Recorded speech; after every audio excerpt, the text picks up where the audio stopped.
customer service and customer satisfaction.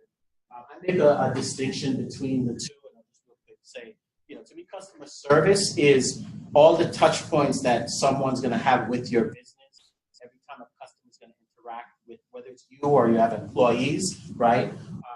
Whether it's doing that massage or someone that works for you, and someone going onto your website or researching, looking at your videos or your dolls, right? All those interactions, that's to do with customer service.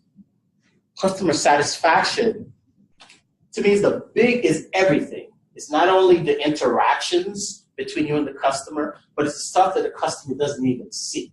It's why did you pick the location of where your business is, right?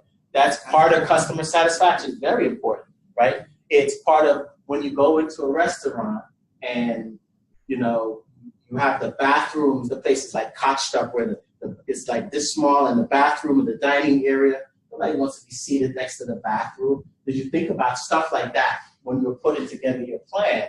That's a part of customer satisfaction. So all of these things, and these are the key components that if you look at your business from start to finish, front to back, whether it's a physical location, from the very first time a customer either hears you on the radio or sees your YouTube video or gets a referral from somebody, right? And they go to your website or they walk through the front door, whatever, right? And then they interact with you. If you walk through that whole process, they get served, they get their massage, they buy a doll, you ship the doll to them, they get it, the product quality, how, the lips, I saw you sewing on the teeth, on your video yesterday, right? All that stuff is a part of customer satisfaction. All the way down through feedback.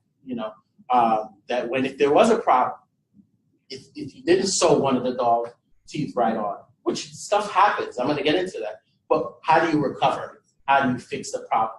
How do you still make them a satisfied customer in the end, even when problems happen? That's the word, right? So all of these are the components of customer satisfaction, and we're going to go through some of those. So